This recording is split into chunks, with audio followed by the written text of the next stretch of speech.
Avez-vous déjà eu la sensation d'être submergé par un flux incessant d'informations? Articles, vidéos, podcasts, notes de lecture, tout s'entasse, et parfois, on se demande ce qu'il en reste.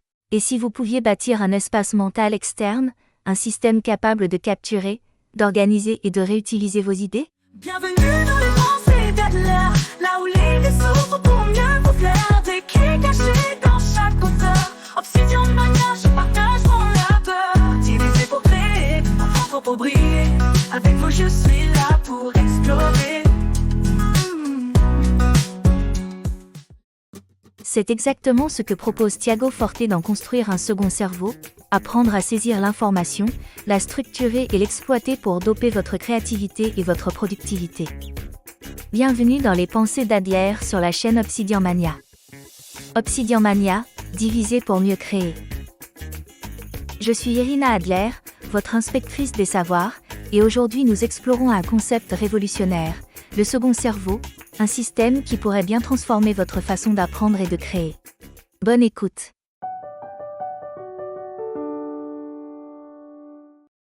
Avez-vous déjà vécu ce moment où une idée de génie vous traverse l'esprit, pour ensuite disparaître aussitôt? Un éclair d'inspiration, dans la douche, en marchant, ou au moment de vous endormir, et le lendemain, plus rien.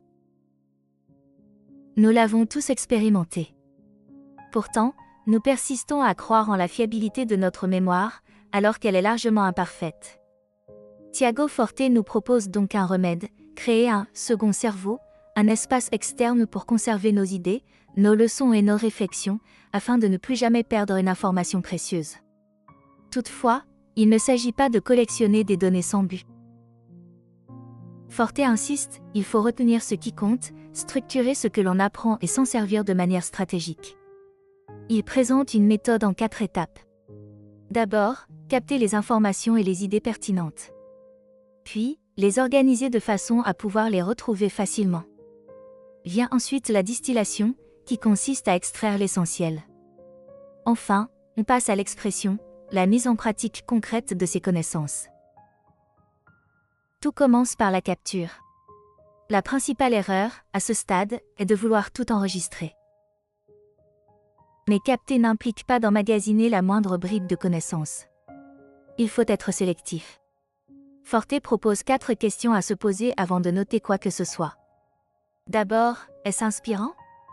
Si une idée vous touche ou vous motive profondément, elle mérite une place dans votre système. Ensuite, est-ce utile?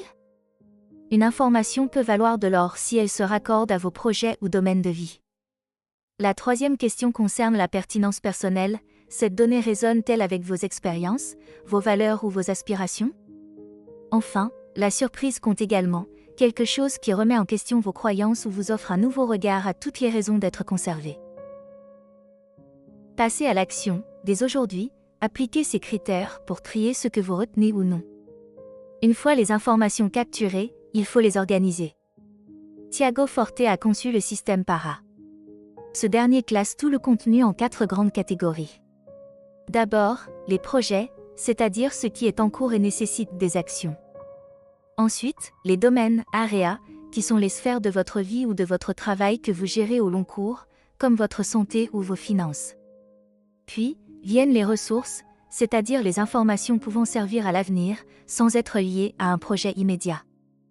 Enfin, il y a les archives, qui regroupent ce qui n'est plus actif, mais que vous souhaitez garder pour référence. Pour visualiser, songez à une cuisine. Les projets sont les plats que vous cuisinez en ce moment, les domaines s'apparentent au réfrigérateur où vous gardez ce dont vous avez besoin fréquemment, les ressources ressemblent à un garde-manger pour des idées et contenus futurs, et les archives sont votre congélateur, où se trouvent les éléments dont vous n'avez plus besoin pour l'instant, mais que vous conservez au cas où. Passez à l'action, appliquez PARA à vos propres notes et documents, pour qu'ils aient enfin une place logique. Ensuite, même avec des notes bien structurées, vous devez pouvoir exploiter leur contenu rapidement. C'est l'étape de la distillation, allez droit à l'essentiel. Au lieu de relire 10 pages de notes, vous voulez en extraire le noyau en quelques secondes. Forte recommande de résumer chaque note en une phrase clé, une idée phare et une action à mettre en œuvre. Un peu comme une sauce réduite, on élimine le superflu pour concentrer la saveur du message. Passez à l'action, relisez une ancienne note et condensez-la en une seule phrase percutante. Enfin, le second cerveau prend tout son sens lorsque vous exprimez ce que vous avez capturé. Accumuler des idées ne sert à rien si elles restent enfermées dans un outil numérique ou un carnet. Il faut les transformer en actions concrètes, en projets, en création. C'est là que votre savoir devient un catalyseur d'innovation et de résultats tangibles. Passez à l'action, choisissez une idée dans votre second cerveau et décidez comment l'utiliser cette semaine, que ce soit pour rédiger un article, lancer un nouveau projet ou résoudre un problème.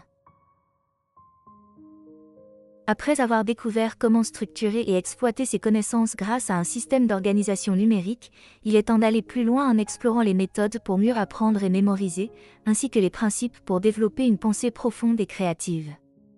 Voici 2 lectures incontournables pour renforcer votre maîtrise de la gestion de l'information et du savoir. Le premier livre est Développer votre intelligence avec le mind mapping, de Tony Buzan. Si construire un second cerveau vous a montré comment organiser efficacement vos connaissances dans un espace numérique, développer votre intelligence avec le mind mapping vous enseigne comment structurer visuellement vos idées pour mieux comprendre, apprendre et retenir l'information. Tony Buzan, créateur du mind mapping, dévoile une méthode révolutionnaire pour organiser ses pensées de manière intuitive et efficace. Un outil essentiel pour optimiser votre prise de notes et booster votre mémoire. Vous pouvez retrouver une inspection de ce livre dans l'épisode 38 des Pensées d'Adler. Le deuxième livre est Deep Work, de Cal Newport. Si construire un second cerveau vous a donné une méthodologie pour stocker et retrouver l'information, Deep Work vous apprend à travailler avec intensité et concentration pour exploiter pleinement ce savoir. Cal Newport explique comment éviter la dispersion, maximiser son efficacité et produire un travail de haute qualité en se focalisant sur des périodes de travail profond. Un livre clé pour transformer votre système de gestion des connaissances en résultats concrets. Vous pouvez retrouver une inspection de ce livre dans l'épisode 34 des Pensées d'Adler. Avec ces 2 lectures, vous aurez les outils pour mieux organiser, mémoriser et exploiter votre savoir afin d'améliorer votre productivité et votre créativité. Prêt à structurer votre intelligence pour en tirer le meilleur parti ? En conclusion, créer un second cerveau n'est pas qu'une astuce d'organisation. C'est une nouvelle approche pour capter ce qui compte vraiment, clarifier vos idées et les transformer en actes. Au lieu de perdre vos bonnes intuitions et de vous noyer dans un océan d'informations, vous aurez un système fiable pour vous épauler, vous faire gagner du temps et vous aider à passer du savoir à l'action. Passez à l'action, testez l'une des techniques de Forte, que ce soit la sélection stricte des données, le système para ou la distillation, et constatez comment cela peut changer votre rapport à l'information. N'oubliez pas que vous pouvez retrouver la fiche récapitulative sur obsidianmania.com. Si vous voulez explorer d'autres livres avant de les acheter, la playlist Les Pensées d'Adler est là pour ça. Dans le prochain épisode, nous allons explorer une foi radicale et passionnée. Francis Chan nous invite à repenser notre relation avec Dieu et à vivre pleinement notre engagement spirituel. Un livre puissant qui bouscule et inspire. Élémentaire, ma chère Adler. Merci pour votre écoute et à bientôt pour de nouvelles enquêtes intellectuelles. On plonge dans l'histoire, on nage dans les rêves. Avec chaque chapitre, nos âmes se relèvent. Je trouve des mondes perdus et des vérités. Ces histoires murmurent ce que l'on